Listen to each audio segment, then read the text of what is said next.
Hello and welcome to my channel, I Want to Lose Gaming. It's another new Abyss 12, so you know what that means? Another new Abyss 12 video! Woohoo!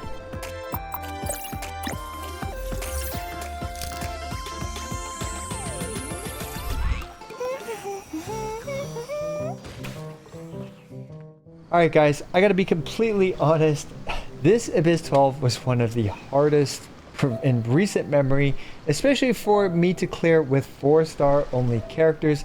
It actually took me a couple hours, which is definitely a lot longer than what I'm used to when it comes to these Abyss 12. So this one was quite a doozy, and in particular, when it comes to 4-star only characters, it felt like there were some very significant restrictions when it came to team building, as well as the buffs in the Abyss effectively feeling like they were completely useless. And trust me, with the current HP pools, without these buffs, it is definitely getting quite a lot more challenging. And we're going to start off with our first team's build for the 4-star only clear, and just FYI, it was all thanks to another player called MMO Jack, I believe, where I saw this strategy, and I iterated on it a bit and changed it a little bit, but yeah, thanks to them, I was able to, you know, kind of clear this in a reasonable amount of time. So, starting off, we have the Xiangling on the standard, the catch build with the emblem, Sever Phase, Constellation 6, and a crowned Pyronado to help out a little bit. So we do have this pretty well built Xiangling for damage. Then we have a Sapwood Blade Bennett. Honestly, his energy recharge is completely overkill on this team. But hey, you know, I'm not going to change his build, you know, just for this. So yeah, standard Bennett build. Then we have Chevreuse with 40,000 hit points, as well as a decent amount of crit rate built on, I believe, two-piece here, which is perfectly a reasonable setup.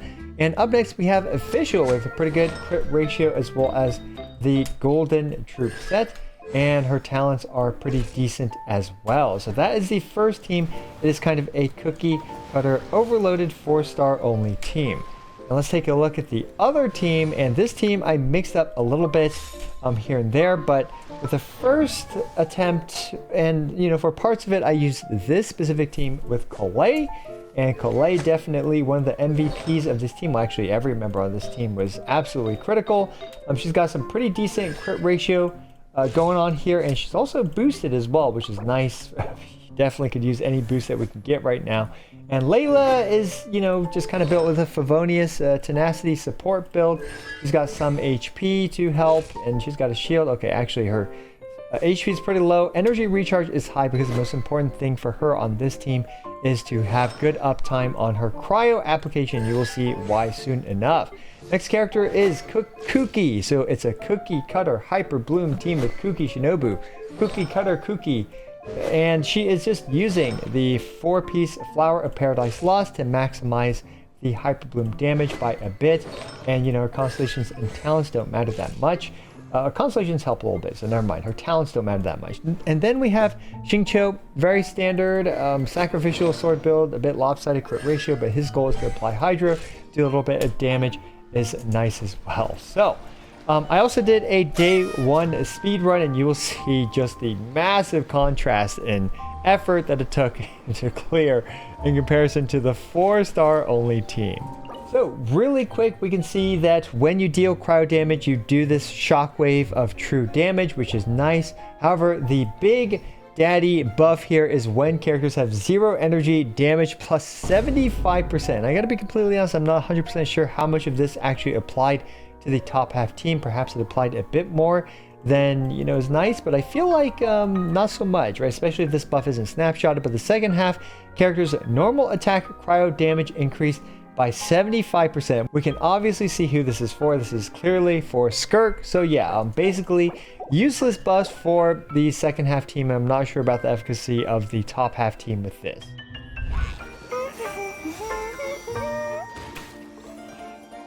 So let's get into these runs, starting with Abyss 12-1-1, and you can see the way that I actually delayed Official's burst there against these 2 Cryo Sin mages, because if you delay it a bit right there with what I did, the Sin mages actually have a bit of super armor, allowing you to kind of keep them grouped, and they will teleport around, and if they just teleport and split up massively, that is a good, sign to actually restart the chamber. So anyway, the next enemy is the Wayward Hermetic Spirit Seeker, and this thing, I gotta be honest, is super annoying, and it hits really hard too. But basically, she creates 4 of those kind of weird cryo clones, and if you kill them all, she'll kind of get stun locked here for a decent amount of time, I believe around 14 seconds or so.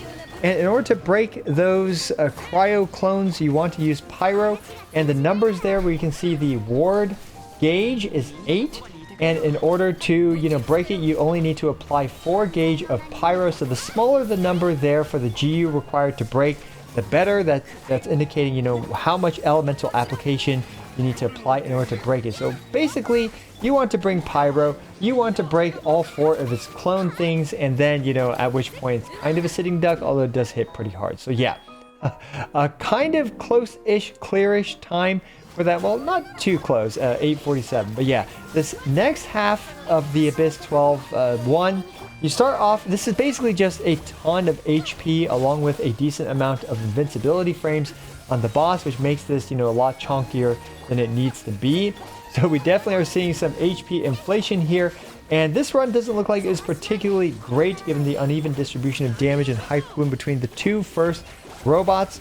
And keep in mind that these robots all have increased physical resistance for the few players out there that are using physical characters.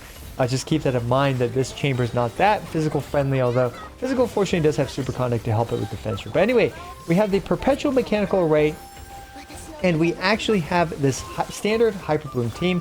Perpetual mechanical array, I feel like I don't need to yap too much about it, but basically you bring its HP down, or it attacks for a certain amount of attack cycles and for a certain amount of time, and then it will transform into its panic mode where it becomes invincible.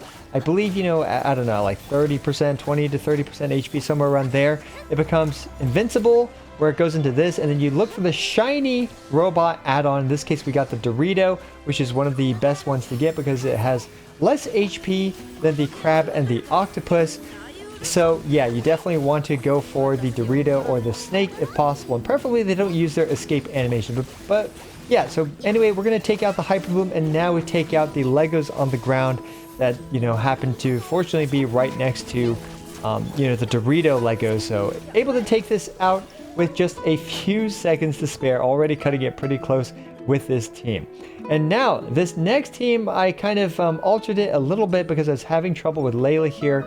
So, okay, yeah, that's for the second half. But for the top half, here we are opening up with a reasonable way to kind of keep them close enough for Xiangling to deal some pretty decent damage to all 3 of them as the one, kind of at the fringes groups, approaches you in order to kind of get grouped. And after that, we have the Congo Motor, and just all of these enemies here have increased Dendro resistance, so you want to avoid bringing Dendro spread related DPS characters, or I guess Kanish in this case as well, or burning related. So yeah, you don't want to fight these guys with Dendro, although you can probably brute force it if you have enough investment. But yeah, basically you just have to try to optimize your rotation here, especially with a 4-star only team. You also want to bring Pyro, because when the Kongomoto spits out those little fruits and you apply Pyro to those little fruits, they will explode on him, dealing some pretty decent true damage to him. And yeah, so after it kind of gets stun locked, Kongomoto, it will also try to do its spinning attack. Unfortunately, we managed to take it out before it really got rolling with its spinning attacks here. So yeah, basically just a massive HP sponge, and Pyro helps you take it out a little bit better than usual. So the next one is this 12-2 was the one that I had the most trouble with, and I actually switched up teams and filled up the bursts for this, and I brought Kaeya. And even though I guess technically Layla actually honestly just does better, but I just had better luck with Kaeya when it came to dealing with this Abyss Lecter. And you really want to be careful. You want to build up your burst to break its Electro Shield. This is a very thick Electro Shield, and Pyro, Cryo, and Dendro are the best elements for breaking it. And you really want to avoid getting hit by it, because if you get hit by it, you will lose a lot of energy for your elemental burst, and you need your elemental burst to apply the elements in order to break its electro shield. So definitely be careful about getting hit by its attacks. Don't be like me, where I got hit by a couple of its attacks. So anyway, up next we have this enemy, which is another really chunky electro shield. And I actually don't think that's the correct shield data that I have on screen. Hopefully I put the correct one on screen. But basically, Pyro, Cryo, and Dendro are the ones to use to break this dude's shield. And yeah, you're going to want to break it before it jumps into the air. If it jumps into the air, it will create 3 little wars on the sides, at which you have to break each individual 3 little orbs in order to bring it down. But if you manage to break it between it jumps into the air, then you are able to continue your DPS without it basically being unhittable up in the sky, or mostly unhittable. So yeah, you can also see that while its pearl is intact in the abyss, it has some massive resistances, 90% and 140 electro. And once you break its pearl, then it'll have these standard base resistances, and that's why this enemy doesn't actually have too much HP, at only around 2 million HP compared to Kongomoto's like I believe 5 million HP or so. So yeah. This chamber took me the most attempts, and I even got desperate and switched up teams a bit to battery up with Kaeya. That's just a Favonius Kaeya with, I believe, the Emblem of Severed Fates. Nothing special with him. So this next one in 12-3-1, we have these 3 super annoying robots, which just kind of like drift away a bit and just like chill there, which is really, really obnoxious. But fortunately, I found this rotation and kind of set up able to single rotation it. And then we have the nemesis of Coppelius, the dancing robot. I feel like we haven't seen this thing in a bit of time, but yeah, basically this thing creates a bunch of mini cryo shields where you can bust it with obviously just the standard pyro, as well as electro does it decently well against that cryo shield. And this enemy in particular is also a bit susceptible to Usha damage.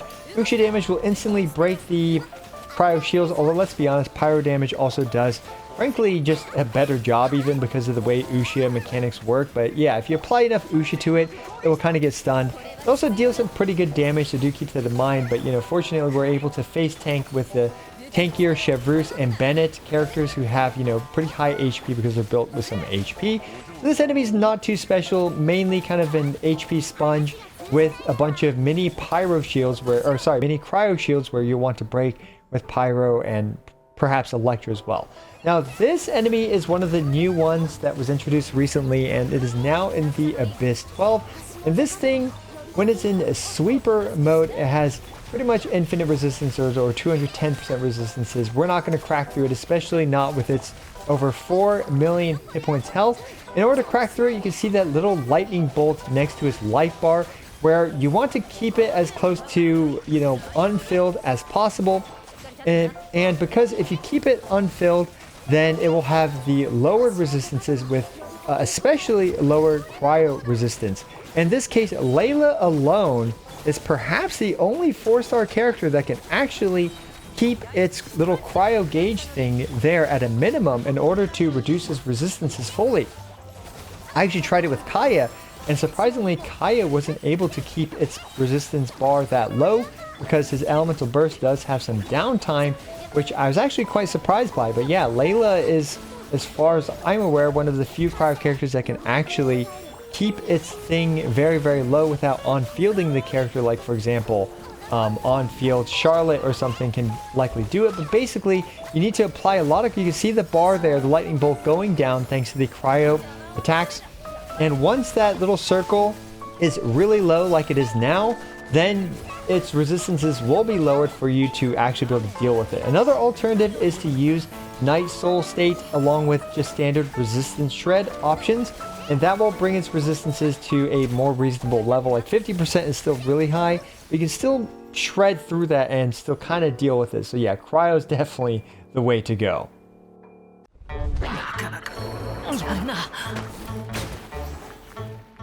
And just as kind of a juxtaposition to that previous run, we have a very quick day one speed run with Mavuika, and you can see just the massive contrast in difficulty when it comes to these two teams. It's honestly kind of hilarious in my opinion. This day one speed run, which took pretty much very little attempts, took 14 seconds to clear in comparison to me trying pretty darn hard to 9-star the previous one barely.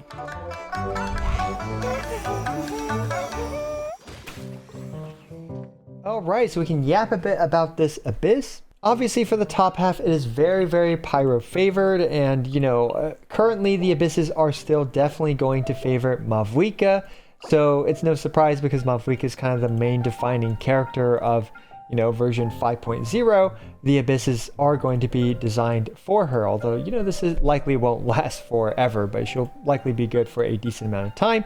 However, we can see here that pyro just absolutely destroys the top half, and Electro can do decently as well, especially Electro characters like Varissa, who can, you know, take advantage of Overloaded because they will also have plenty of pyro application. Although Electro can also break through the cryo shields that you will have to deal with in Chamber 1 as well as Chamber 3 for the top half. And yeah, that's pretty much it. Definitely have some pyro preferably, and if not, then, you know, consider Electro, because otherwise you're going to really struggle to break through these cryo shields. Now, for the second half, there isn't too much to say about it, except for you've got these two really chunky Electro shields. So definitely having some cryo application, some dendro application will help out a lot against these two enemies, and you can kind of build your teams accordingly around that. And we also have this enemy where you need constant little hits of cryo every, you know, within 0.8 seconds per hit of cryo in order to drain this thing's resistances and to put it into more of a panic mode, or, you know, just to have its lowered resistances to a manageable level. And 12.1, you know, these robots, there's not really much to say about them. They are robots that exist. So yeah, the second half clearly designed for high amounts of cryo application. Like, for example, Risley can do pretty well here. Ganyu's burst should be able to handle it as well, hopefully. Hopefully I'm not wrong about that, but along with Ganyu perhaps doing her charge shots as well, I might be able to keep this thing down. Ayaka with her basic attack spam should be able to handle it. Obviously Skirk is designed for this enemy, and she will be able to tear through it like butter. And yeah, in terms of 4-star, you know, just a single 4-star character dealing with it, you can see Layla was able to deal with it as well, all on her own, which is a very good knowledge to have. So yeah, I guess this Abyss 12, kind of straightforward. We can definitely see, so I feel like this Abyss 12 had a lot more HP than what I was used to. So I'm not sure if it went up significantly again, or if it's just kind of like the elemental. It's probably the elemental shields that really gave me the problem when it came to the 4-star only clear. So let me know what you think about this Abyss 12. Personally, I think this was one of the harder Abyss 12s, especially if you don't have kind of the more meta teams recently like Mavuika for the top half. Let me know what you guys think about this Abyss 12 and what you guys beat this Abyss 12 with down in the comments below, or if you're struggling with this Abyss 12 as well and how difficult you think it is. As always, I appreciate every single one of you. This is I Went to Lose, signing out.